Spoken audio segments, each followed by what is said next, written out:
Today I'm going to talk about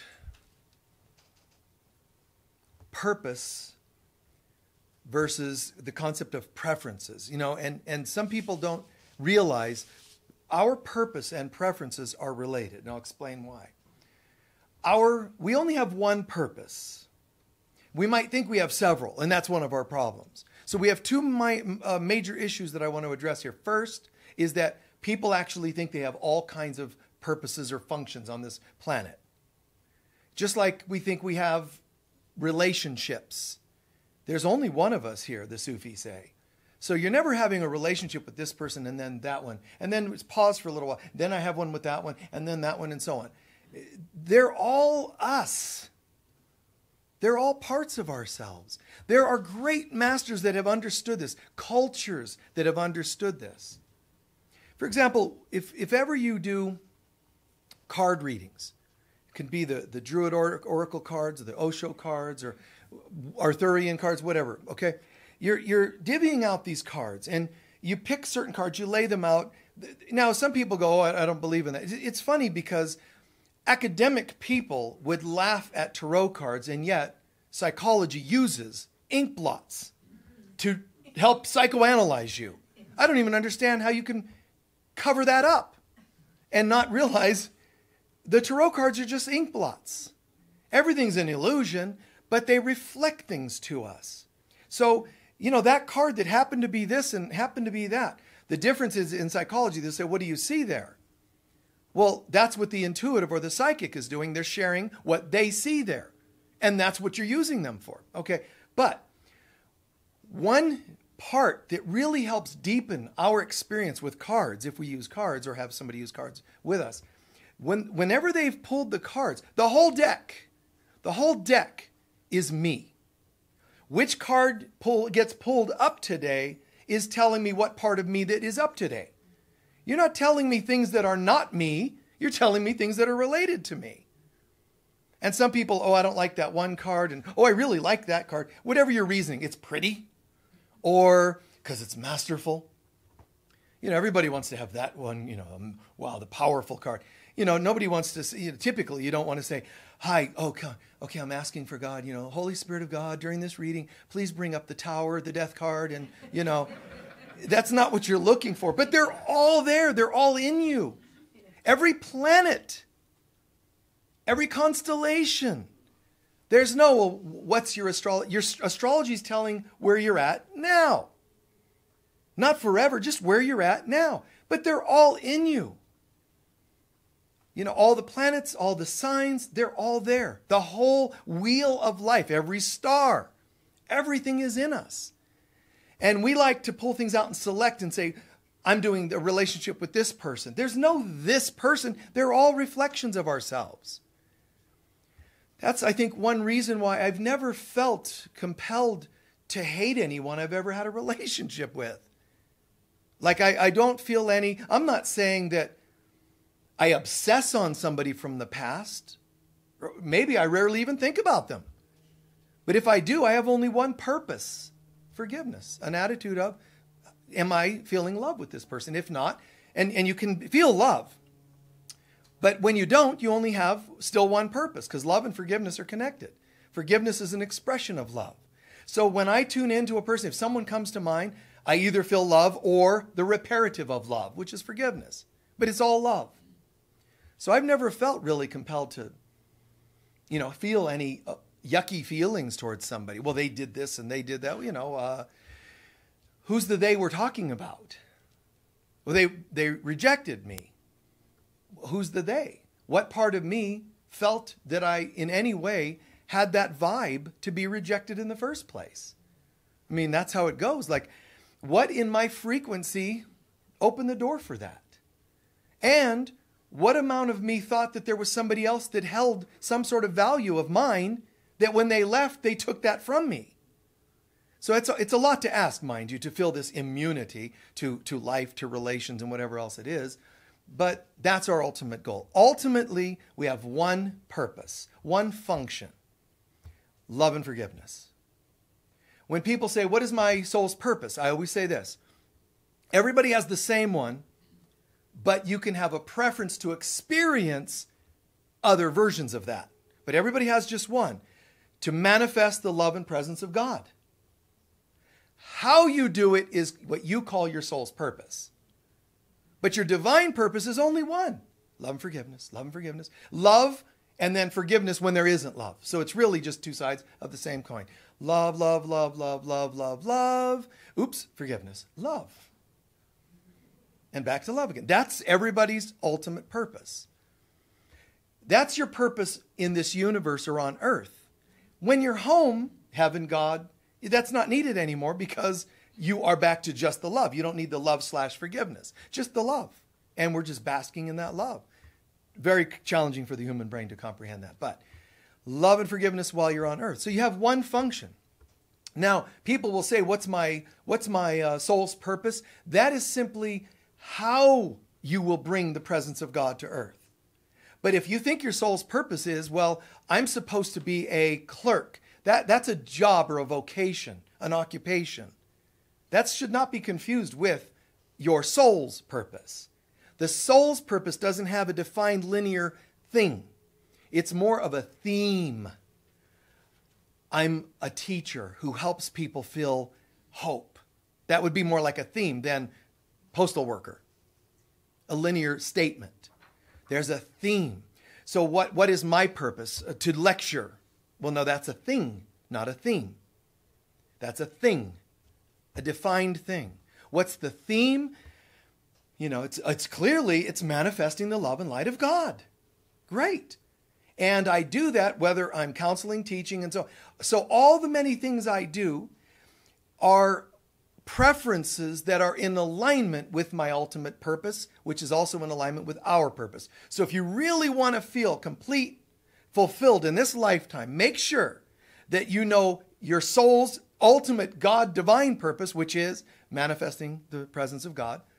And then that somehow is in line with your soul's purpose, which might be, guiding others, giving hope to others, more like a theme. Then make sure the things you do are in alignment with that. When you see me, you see the Father. That's partly what that means. High and low, left and right, inside, outside. Jesus, how do we know we're getting close to the kingdom of heaven? He says in one of the lost books, I'm paraphrasing very slightly, which is when the outside is like the inside and the inside's like the outside. There's no incongruence. It's not like, my purpose is to bring the love and light of God. So what I will do is conquer all nations like Hitler did. You know, like you can disturbingly try to say, I feel some calling, and then twist it into your ego's version. But you could also say, I will be a world ruler and try to unite people and it be righteous because it doesn't involve causing harm. You can't say it's the love and light of God and cause harm. So just watch how are you in alignment with that? Can you accept that the ultimate purpose is the presence of God? And now don't just say yes. Get it and go, okay, I can do that. Yeah, okay, I kind of go with that, but you're not done yet. Now, do you know your soul's purpose? If not, it's not that complicated, and don't fret over it, because then you'll lose alignment anyway. But start asking yourself, what am I about? A teacher, a nurturer, a guide? You're already partway there as soon as you answer that question. Whatever you are, I'm a guide. Then own it. Own it. That's it. Oh my God. I've always been a team leader, an inspirer, a healer. Look for the word or two that most describes what you've always been. You know, I shared the story before where I met somebody, I think maybe two people that I've ever seen or met after I got out of high school, any of the people I knew. But one of them was a gal, and she said, oh, you got to come over and see my parents, and they'd love to see you. And I said, okay, So I went over to their house, and the mom asked, so Michael, what did you end up, what do you do? Now, I don't say, oh, I'm a spiritual teacher, man. It's a little much for some people. So I often used a generic thing like, I'm a counselor. So I just throw that out there because it's true. It's just not true and confusing. So I just said, counselor. And the answer, the response, oh, that makes total sense. You were always, as a kid, you were always advising. You were always helping. You know, and as I said, when I told you that story once way back, that she said, I used to send my daughter to you all the time. She said, you know, whenever my daughter was acting funky, I would say, why don't you call that Michael kid? You always seem to be happier after you talk to him. Now, did that mean that, you know, like Lucy on Charlie Brown, the counselor's in sign, you know, 5 cents, you know, did that mean that I knew? I did to a degree, but I didn't know how it could ever become something. Because I knew very clearly I'm not the academic type to where I'm going to go to school for year after year to be told how to help people. I wanted to be able to help as I knew to help people, not as I was told to. Not because I'm being rebellious, it's just there was something organic about the knowing. So I was just like in that groove, so I knew it to some level. But guys, you'll know once you land the word or two, guide, teacher, leader, it's going to become obvious because you probably have been doing it most of your life. Now that gives you a huge chunk of what is your soul's purpose. This talk isn't about that. So I'm just giving you a bit of that. That we have the ultimate purpose to be the presence of God. A secondary level, which is our soul's purpose that sort of reflects the primary one of God, but it does so flavored by your background and your ideas and preferences. See that? So God is not a preference. And some people still make God, and so this is problem number one, is people still do not have their priorities straight, which is what I predicted would happen this year. People are going to have to get their priorities straight. And even, you know, by the way, when I make those kinds of predictions, I don't always know exactly the form it's going to take because mankind has free will. They could take it, steer it left, steer it right. But I just knew. It just very clearly comes to me, okay, yeah, we're going to end up having to prioritize. And the only priority is God. Why is that not clear and obvious to everybody? Because, you know, some people say we've become a godless nation. There's all kinds of theories, but it all comes down to ego and fear. We're still afraid of letting go of control and allowing God to be our guide. The people of Israel originally had God as their guide. And then they said, you know, God, could we have a king? God goes, what do you need that for? You got me. No, we want a king. And God's like, oh, all right. No. But, so I'm not good enough, huh? Yeah. So God said, whatever. It's amazing that God is always willing, for the most part, to work with us at the level we're at. God will not support abuse, but it'll try to work with us at the level we're at. So when the people of Israel said, we want a king, okay. Because that already established the statement of what they believed about their value. We're not valuable enough to go directly to God. We need a mediator, a king, to tell us what to do. Oh, okay. See, once upon a time, you and I were capable of the knowingness of God directly, and now it comes as little glimpses now and then. And human beings still do not know how to prioritize and say God first, God only. It's possibly that thing I just said, maybe, someday. But in the meantime, my priorities are this. You can't have plural priorities. That doesn't make sense. That's like everybody winning a race and all winning first place every time. Then why have the race? You know, I mean, it's the priorities, there's only one, and it's God. The rest are called preferences. Even my personal soul's purpose is based on preference. It's still in alignment with my priority of God. That's the key. That's the key. Get your priorities in alignment with, get your preferences, rather, in alignment with your number one priority, which is God.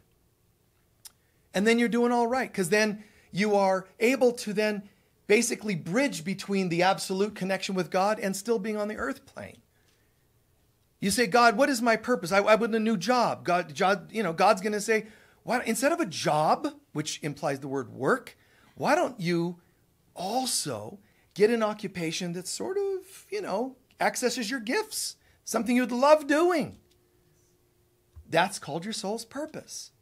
But God's going to say, and don't forget, first and foremost, align it with me, because then I'll more easily guide you. You know what you did to find your soul's purpose? You went to school, and you went to more school, and you went to more school until you graduated, and soon after found that was the wrong school. You took the wrong direction. You became an accountant and you're supposed to be a florist. Like, like it's just nuts. And you do the same with relationships. Settling, bargaining, Just stop. God first. Then God, in its infinite patience, will say, now stay connected to that first priority and only priority, your first love, as it's called in the Bible. And then let's ask how you might uniquely channel that priority of God into this world. I said uniquely, because some of you are single, some not. Some male, some female, some black, some white, some tall, some short. All of the things about you, your history, abused, not abused. Every bit of your history is going to be used and molded into the proper vessel to receive that purpose that was originally just priority of God into your personal use. That's how patient the whole thing is. And it is quite incredible. You get to have your cake and eat it. I mean, how much better could that get? This world tells us, programs us to believe that it's all about being forced. You have to. This job makes a living. And that was my dilemma too as a kid. I just want to help people. That's all I remember saying. And then what I was told is the world of the jobs related to helping people, those are the ones that don't make any money. So as a kid, I had nobody explaining this to me. Nobody saying, this makes sense, Michael. It'll be all right. I mean, one talk every couple of years from my mystic godmother. She'd say, Michael, I'm seeing it all. I know there's insanity around you. Hang in there. And it'd be like for a minute and a half. Yes. And then she's gone and I'm back to the nutty family again. So it's not easy for a kid to sort through that.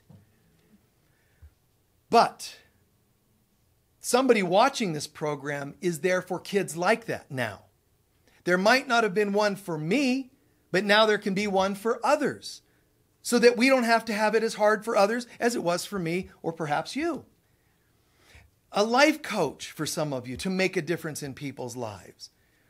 An acupuncturist, a healer, a nurturer. The form, as long as it's matching your heart's desire. I'm a nurturer. Well, a nurturer could be anything from a preschool teacher to a healer, as long as you're still nurturing. You get to decide what cup the nurturer lands into. Large cup, vessel shape, a chalice-shaped cup, shot glass. I mean, whatever it's going to be, you get to decide. I'm a nurturer, and you know what I'm going to do? I'm going to focus on motherhood. And that's still a soul's purpose. Even though it may not be occupational, I'm going to be a mother. What if your womb is barren? I'm still a nurturer. See, that's where people get messed up. The soul's purpose cannot be affected per se by external things. It just morphs.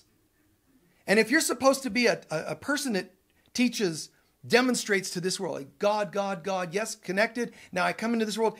What's my purpose? I feel like my version of the ultimate purpose of connecting with God, my version of it is, it feels like teaching people teamwork.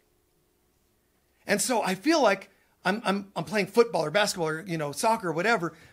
And I'm supposed to be the team captain, but I'm not confident enough to be a team captain.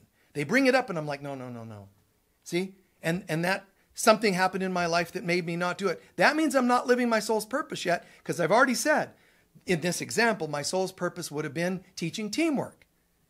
So instead, I'm a player, the background player on the team. Well, suddenly, 30 years later, I'm in a workshop and somebody's telling me all this. And I'm like, oh my God, now I get it. I should have been, and I missed it. I guess I'll try it next lifetime. No. Now you become a coach. Maybe you're too old, theoretically, to be a team captain on a sports team at 15, 18, 20, whatever. Now I'm going to be a coach at 50, 80, whatever your age is. Does that make sense? The form can change. That's how beautiful. Because nothing on this planet is supposed to have power over you, including over your soul's purpose. So one of our problems is we don't have our priority, singular, straight. It's God. Secondly, we add to that problem by confusing our preferences with the only priority. So some of us are going, let's see, my priorities, there's God, but then there's motherhood, and then there's being a good partner. I want a partner. That would be fun to have a new relationship. Wait, and I also want to collect wines, and I also want to read a lot, and I want to enjoy, travel, whatever things come to mind. You just confused it all. Those are nothing but preferences. You get to have them, but don't forget your priority, and don't confuse the two. The one priority and all the many preferences. And of course, some people have some really disturbing preferences that have nothing to do with even self-help. But even your self-help preferences must not be allowed to rise above your priority in God. And that's describing the New Age community. The New Age community thinks the spiritual community, the self-help community, all of those groups, positive thinking community, what they often did was think they got it when they shifted from disturbing preferences, unhealthy preferences, addictions and all that, and then they got healthy and had healthy preferences and made that their priority. My 12-step group is my priority. Finding a soulmate is my priority. All this healthy stuff. You're still only talking preferences. But you unfortunately thought that you found your priority. If you can get straight, that's why in 12-step groups, you got to find God. You got to have a support in your journey. When you think that only manifesting more mind power to get things you want is the answer, you missed it again. God first in all things. And if people have to be stripped down with a seemingly inconvenient, non-preference, it seems, illness on the planet, it'll get worse. Find God. Everybody's got to get back to that. Finding their plugging into the real power of the universe, God. And it's not just so that you won't get sick or you won't feel hurt in any way. That's not the reason. That's preferences again. So if you're sick and you say, because people are saying this now to me online, Michael, let's pray for people to heal. Heal what? The illness. Oh, okay. Heal what from the illness? Their bodies. No, I refuse. You get behind me, Satan. You're trying to tempt me to think that people are only bodies and they will be better off if they're not sick. That's a preference. You prefer not to be sick. If I'm in my deathbed, I might prefer not to die. My job is to be so plugged into God, it cannot rise above and become my death could not become my priority. It's a preference, which is like saying, hey, God, guess what? I'm cool either way. I'm good either way. You want my opinion? Well, I'd kind of prefer being, because I have children that are, let's say, 10 or 8 or, I'd like to be with them longer. That's called a preference.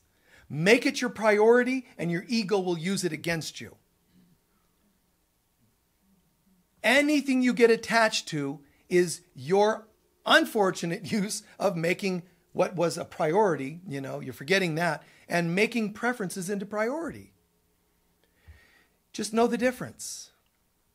You have preferences. I would prefer that this illness be gone. It sounds a little similar to a prayer that somebody used once. What was that? Oh, that's right. If it were up to me, let this cup pass. So Jesus was teaching you and I about priorities and the priority and preferences. If it's up to me, he was saying, let me just give you a list of preferences. I would love not to be beat up and crucified. Call me silly, call me imaginative, but I think that south of France on the beach for the summer would be really much better. Just in case, I'm just going to share some priorities, or some preferences rather. Think about it. Like, we could have quite a party. I could calm seas. That means, man, boom, I'm there south of France. Maybe Mary Magdalene would like to join me. Boom, woohoo, wow. Nothing like a, Judean bikini. This is looking pretty hot, and like, wow. And then margaritas and, it's like, like you got your foo-foo drinks, and wow. coconuts were around, so more plentifully in that region. So he could have just had it easily. That's called preferences. I wish I hadn't been abused. I wish. Those are preferences. Go ahead and share them. Get it out. I wish this hadn't happened. I mean, still for me, once in a while, a painful thing will come back. And it's always for love and healing. It doesn't come up as an inconvenience. I prefer not to know. I can't do that. I can't prefer not to have a memory come up of a hurt or an abuse. And when you're a spiritual teacher, at least for me, I don't stuff those things and then keep everything polished when I talk. Sometimes I'm talking and in the middle of it, that memory, that feeling will come up. Wow, what an inconvenience. Being in the middle of talking about bliss and love and joy, and then suddenly some feeling. Now, sometimes there's the choking up on the beauty of God is just so awe-inspiring and magnificent. But sometimes it's happened where some painful memory or thought or experience. And so that happens at times. I prefer it didn't, but that's not my priority. My priority is God and I. So if something comes up that doesn't feel like God and I, let me process it appropriately. Now I'm back to God and I. No preference should have any kind of value per se, no attachment. As soon as you attach to a preference, you're trying to turn it into your priority because you're attached to it being different. And then sometimes we're even making it into false versions of God. You can be attached to being clean and sober. You can be attached to having your soulmate. All wonderful terms.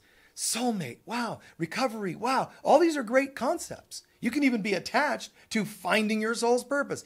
It's all spiritual terminology, but if you're attached to it, you don't realize you're doing the New Age mistake of eradicating your real one and only priority and making simply nicer preferences into your priority.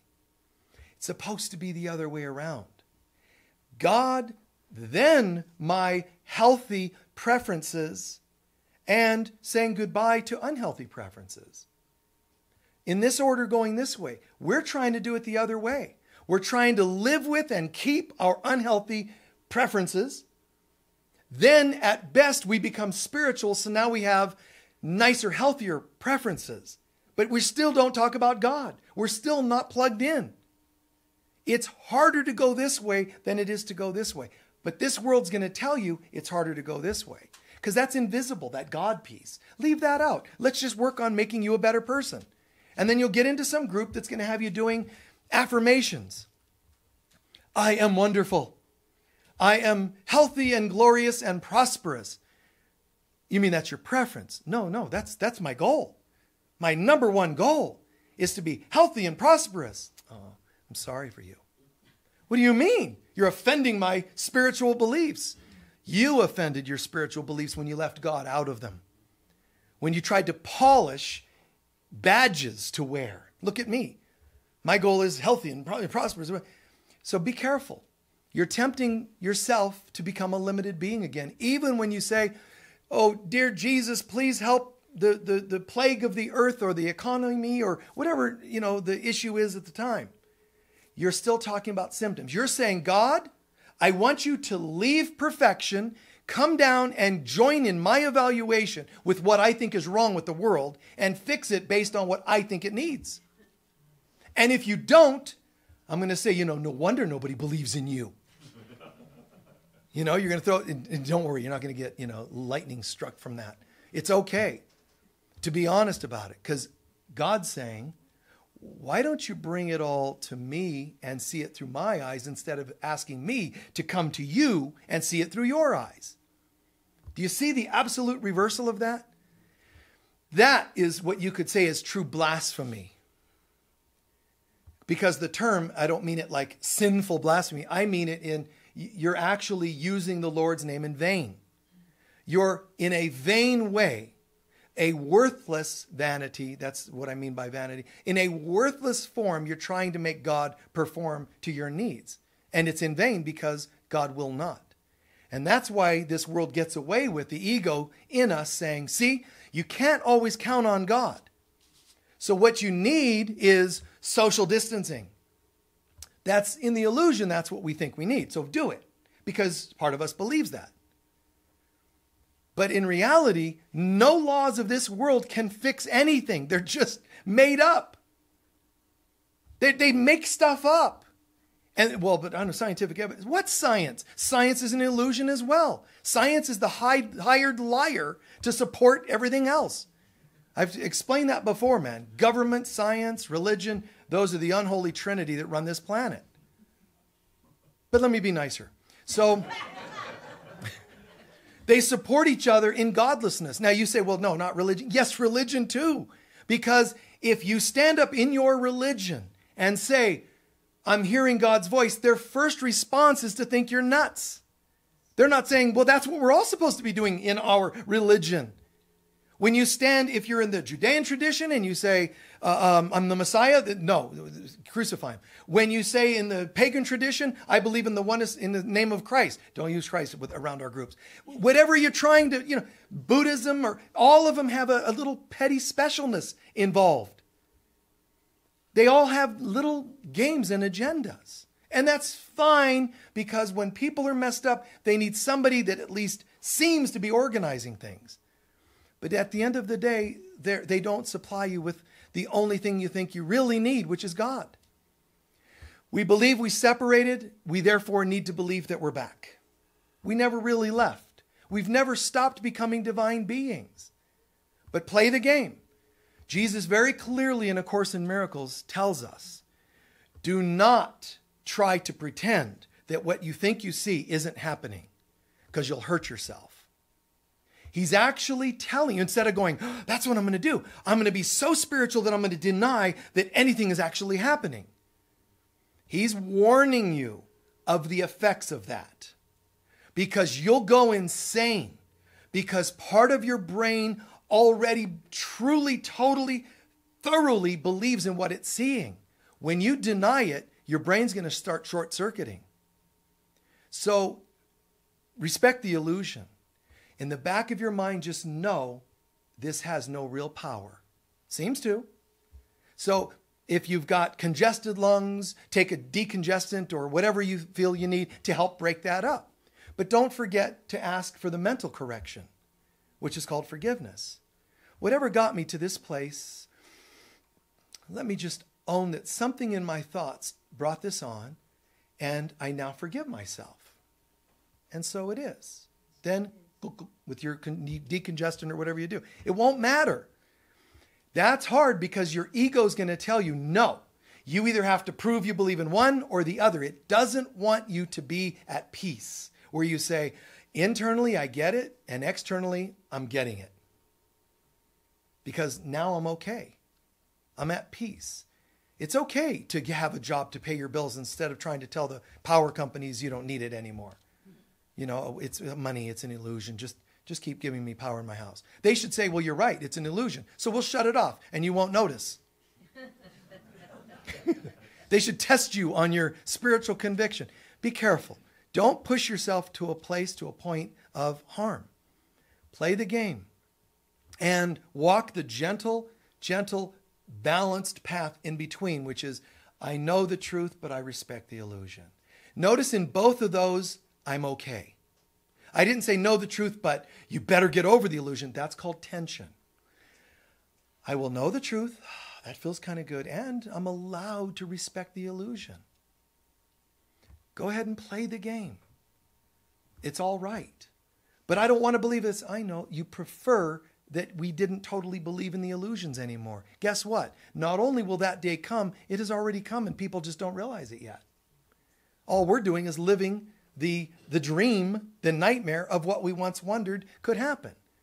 So just rest. When Jesus says, peace be with you, as he arrives to meet groups, and he shows up after his crucifixion and resurrection, he shows up, peace. When he's the waters are all turbulent, peace. Why? Now you could say it's a command. It is. It's an affirmation, which it is. But he was also saying, underneath the word peace, or peace be with you, he was saying, do you guys realize that you're already home and at peace? I'm only affirming what is already there. That's amazing. Most of us don't have that in us, where we can look at a loved one who's sick and dying and know wholeness. And they die and wholeness still. We go, oh, I was hoping for wholeness, but they died. You're thinking it's either or and black and white. That's called lose-lose situations, because they will die eventually anyway. Jesus brought Lazarus back to life. You think that would be good for hundreds of years? You think that when Mr. Death comes, Lazarus would go, I have the card that says Jesus healed me. I get to live I'm like Highlander, man. I live for hundreds of years. I can't die because I'm Lazarus. You ever read here, let me show you in the scriptures. It's about me. That didn't happen. He still died a few years later. You know, like where's the Jesus energy? Didn't he have some extra to hold me over? That's what some humans would be wondering. He still died. Everybody that he healed and brought back to life, they still died at some point. Because your job is not to fix the body. Your job is to be at peace. Not just to get to the place of being at peace, but to be at peace because you already are. There's a part of you and I that never, ever, ever separated. That never believed that we came to the universe of limitation. That we never took on bodies that age and die. There's a part of us that's still the I am of God. And we've never done anything but that. So in our lives, we can have preferences. It's okay. Practice that idea of it's okay. If you're a counselor, a parent, Mom, Dad, I need to tell you something. I got an F today. Oh, I can't believe how do you... Practice, it's okay. Talk to people in a way that bridges them and brings them comfort. Remember, ask yourself that question. How can I be helpful today? Helpful will almost always involve bridging. And that's called miracle working, because someone is stressed and upset, and yet you're bringing them to a place where, and it's okay. I feel like I'm failing. Well, that's okay. You know, yeah, we make mistakes. Bridging. Children, and I got bad grades.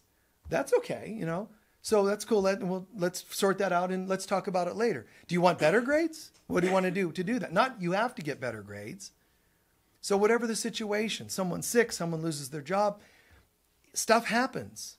This world is going to keep trying to oppress and prove to you that it is what's real. I am God. I can squeeze the life out of you, this world says.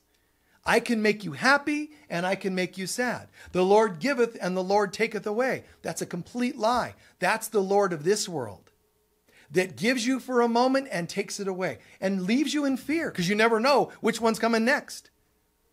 That's not the real God. It would be very boring to read a real Bible that was translated directly from God. It would start with something like, let there be light, and God saw that it was good. The end. It wouldn't be like, and then mankind did this, and then God struck them dead. And then God said, oh, I'm going to flood you people. That's what's going to show you. Teach you a thing or two. Drown, drown, drown, drown. Oh, a rainbow. So that we go like, God is terrible. Wait, a rainbow. I guess God's not so bad. That is a love-hate relationship which God is not capable of engaging in. It's just so twisted, man. So twisted. So let there be light. And God saw that it was good. Amen. That's what it's about. We never truly fell, which means we cannot be flawed beings. Now, I'm not saying it doesn't seem like it, and earth and the stuff we manifest, that's the seems to be world, seems to be. If you and I understand the difference between what is and what seems to be, that would help a lot. Because one is, know the truth of what is and respect the illusion of what seems to be. So practice that. And now be careful not to preach it to people. If someone says, oh my goodness, someone in my family died. No, they just seem to have died. Don't negate their feelings. You're supposed to know that, not preach it to other people. If there's a way to convey that, then you can do that. I might be doing a talk and I can say something like, yesterday I seemed to feel frustrated about something and I didn't preach it to you that you must call it seems. I just throw it in there when I'm talking because anything that comes from me is only a seems to be. If it's factual, meaning capital F, the absolute T, capital T, truth of God, it can only be loving. So I seem to have lost a loved one. Now you might think, that was a weird way that he worded that. What do you mean it seems to be? There's this comedian that did this one gig, where he was talking about, he went to the hospital recently. And that's a hilarious guy. He's real clean, no vulgarity. And yet he tells a story about having gone to the hospital. And he's saying, so, he was talking about how he felt really, really, really ill. And so he says, so I had to get myself to the hospital. And the person checking me in said, so what seems to be the problem? And he's like, oh, seems to, like they're just negating me. Like, you don't really have a problem. You just seems to. And he said, well, my inside seemed to be wanting to get on the outside, Anyway, it's worth seeing. I don't know his name. You can Google it. Comedian talking about a hospital visit. He's a tall guy. Anyway, you'll find it because that's how I found it. And if it doesn't start off like that, you'll know it's a different one. But he's hilarious. So the point is, that is an accurate way, though, is that it seems to be. Practice that. I seem to feel alone.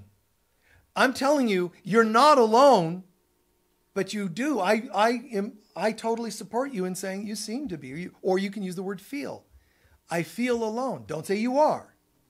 Slight variation, just one word difference, huge difference in its meaning. I feel alone, or I seem to be alone. I seem to be feeling frustrated today. I seem to be and feel like means it's how I feel.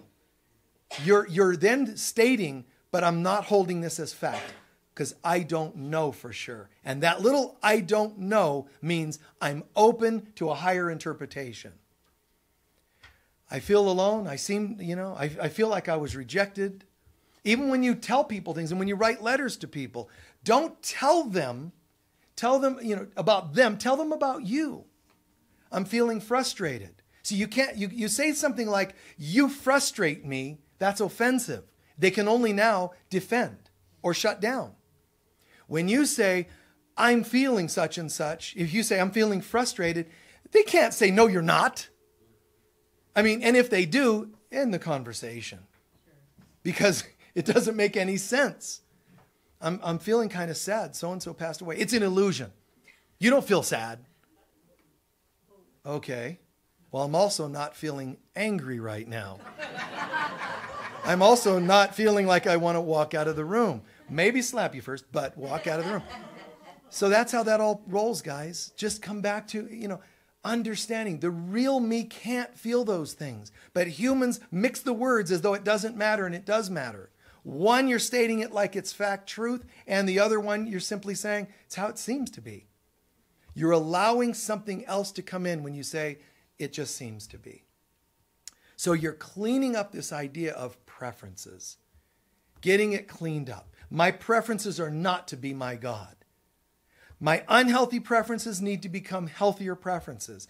And my healthier preferences should only be reflecting my first priority in God in the first place. So what is that first priority? It's so simple: to manifest the love and light of God. Write it everywhere. And then remember, anytime you're saying, I'm so stupid, I can't believe I fell for this relationship again. Wait, I'm here to be the presence of God. And then there's, I'm so stupid, I fell for another relationship. Do those sound congruent? I don't think so. Now, that doesn't mean I'm telling you to say, I'm so bright. Boy, I sure picked that one well. See, that's like really dangerous denial. We both know how you, what? Feel. So then say it. God, I can't believe it. I know who I am and what I'm here to do, and yet I feel so silly that I did this. See, that left room for improvement. I feel kind of goofy. What was I thinking? Now, how could I do that differently that next time? Because now you're learning and improving. Keep everything at that level where anything and everything can be improved upon, where anything can be called silly in this world. And I know it doesn't seem like it. There are some disturbing, disgusting things. You don't usually say, yeah, that whole Holocaust, that was so silly. That's not appropriate. But words like that, you can call it ridiculous or whatever word. Just don't give it so much power so that you would hate it. No child of God should take themselves from sitting at the throne of God and down to the earth plane through hatred. Refuse to hate. So use a word that can convey, that really bothers me. You know, that just seems so messed up. It's true. It does seem messed up. And I just feel so upset by it. You should feel upset. It makes sense. While on earth, that would be kind of upsetting. But be careful not to lose this other part of you. There's a part of me, and there's a part of the Jews in the Holocaust, the Nazis in the Holocaust, and everybody in between that never experienced any of this. I'm not talking about historic falsities. I'm talking about spiritual realities. There's a part of us that cannot be harmed or cause harm. Clearly, planet Earth is a place that would be to the contrary of that. Clearly. The good news is, this too shall pass. Great book title of a colleague, Gary Renard, The Disappearance of the Universe. So I somewhat close this with just this idea. We keep talking about ascension, we keep talking about awakening, but how do you know that these things that we encounter are not lessons and tests and forgiveness so that the universe can disappear and we go home? How come we say, man, I can't wait till a world of love and oneness? Then when something comes along and we shame it and shut it down and spit on it and kick it around, how do you know that wasn't part of the process to get home? You understand what I'm saying there? Be careful. People do this all the time. Oh, I want, oneness. And then something happens and our ego determines that that wasn't part of the plan to get to that oneness. So be careful in the assumptions you make. Be careful of unhealthy preferences. Just see them for what they are. It's goofy, it's silly, it's ridiculous. It's unnecessary. I'm a child of God and I'm addicted to this drink of some kind? I mean, seriously? I can only feel peace when I do a couple bottles of this. Whether it's medicines or whatever. It's really kind of ridiculous if you think about it. So don't shame yourself for it, but just kind of recognize. When you recognize it, you start to realize it starts losing its power because you're seeing it from such a centered place. What are you? Seriously? I'm a co-creator of the entire universe, and an 8-ounce liquid will determine my happiness today? It makes no sense. Learn to see it and drink it anyway if you need to. But start practicing injecting that addiction or whatever it is with reality. I am as God created me. Gulp, gulp, gulp, gulp. I am as God created me. Gulp, gulp. It's going to sneak in there, and one moment you're going to go, this doesn't seem to be a calling for me anymore. That's why in the programs, you're bringing God in as an assistant to you, not because of the horrible power the other thing has, but to help restore you to your real power so that it doesn't have any. Oh, that was really good. Okay? It was. I like the way that came. We literally have all that we need, guys. We have all that we need because Christ, which is our divine presence, will go before us. Christ will start every day for us and guide us where our lessons are so that we could bid them farewell. Now, we confuse that with God leads you to terrible lessons. God's going to, make you walk on thorns. And that's mankind's perception. I believe in thorns. So I believe karma. So I'm going to take myself through karmic situations to help pay off my debts of the past. Well, God's like, psst, there are no debts. You didn't really ever do any of this. It's an illusion. And we're like, la, la, la, la, la, la. We don't want to hear that. We want to go, no, Lord. I've been really naughty, so I have to go through 5 relationships, horrible codependent relationships of addiction and betrayal and so on. And God's like, wow. So all God's going to do is, hey, sweetheart, if you believe that that's how you're going to get there, I don't mind. I'm just going to be with you either way. I'm just with you going home. If you think you need to take the long way home, I'm with you. You think you need to take the short way home, it doesn't matter because I will honor your preferences and your illusions, as it were. I'll honor where you're at. I'll respect where you're at. But just think about this. You and I have free will to say, I'm going to shorten up my walk today.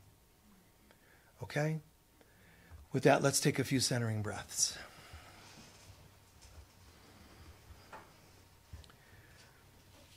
For today's meditation, we're just going to share a brief kind of a combo of thought, consciousness, affirmation, prayer.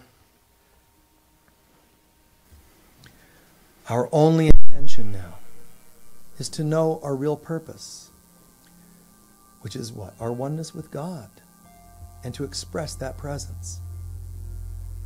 How wonderful it is that we can hold that presence and help so many billions of people, souls, through our affirming the truth of God, being the presence and the truth of God.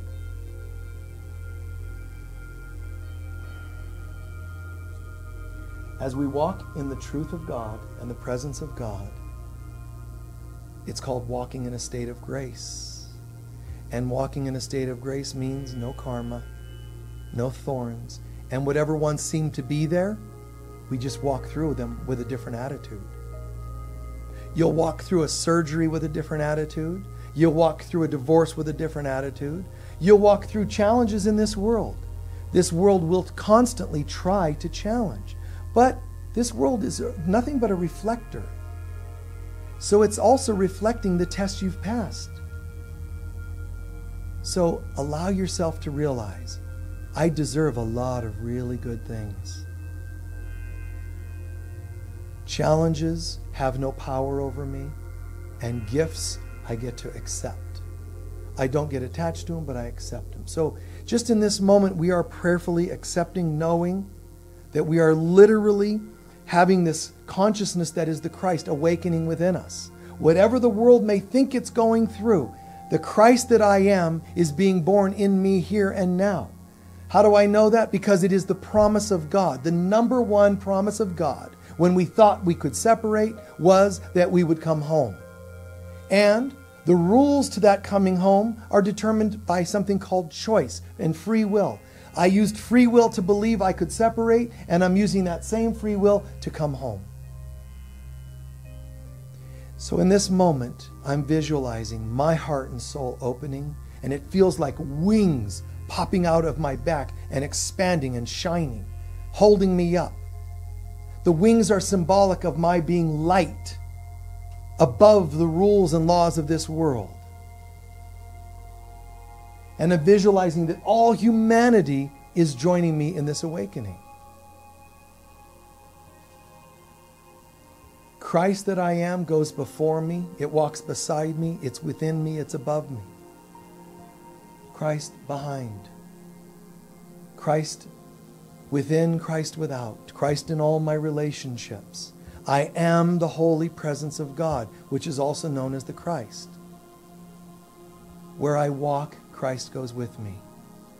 And I'm imagining and visualizing that as I walk through my day, grocery store or alone, even if I'm watching the TV, and even if it's some intense news program, it could be a historic program about the Holocaust, I am so present with the Christ that I am. I'm imagining that this presence is passing through time to the people who suffered in the Holocaust, to the indigenous peoples that died of plagues that came to them from explorers, to people all over the world today struggling and doubting and fearing. There's no time and no distance. You are part of me, I'm part of you. So I'm joining with others who have been Christed, Jesus first namely, but anybody that aligned with the Christ. That is all of us. All my Christ relations are standing together, speaking on your behalf. All of us rising together. The whole planet singing in one verse, the song of God. Watching the things that we glued around ourselves, the illusions, sickness, watch it fall away. Not because you're trying to fix bodies, but because sickness has no place in God. It just falls away. Poverty, struggle, but also not just problems people think they have, just even the thought that they don't need God. That's another layer of illusion that has to fall away. Let's not choose the hard way. Let's not have to see the world destroyed to get people to humble themselves. Instead, let's just see everybody excited to remember. And we hold that for just a moment longer. The light of God shining from me to all of you. And as I shine it and extend it to even the worst behaving people, that fades and falls away. Light shines to light. That light reflects back to light. Namaste from me to you and back to me again. This perfect ecosystem instead of an ecosystem. A perfect divine ecosystem of God's presence. And what would we feel as we see that happening? In advance, we give thanks. That's why Jesus himself would give thanks in advance. Because he knows, I'm thanking it because it's already going to happen. It's already rolling this direction. Time, which is an illusion, will look like it takes time for this to happen, but it's an illusion. I'm giving thanks because this is the truth of God, and it cannot go or be anything else but this. The love of God, the light of God is here, is now, in me, in you, and always. And so it is. And so it is.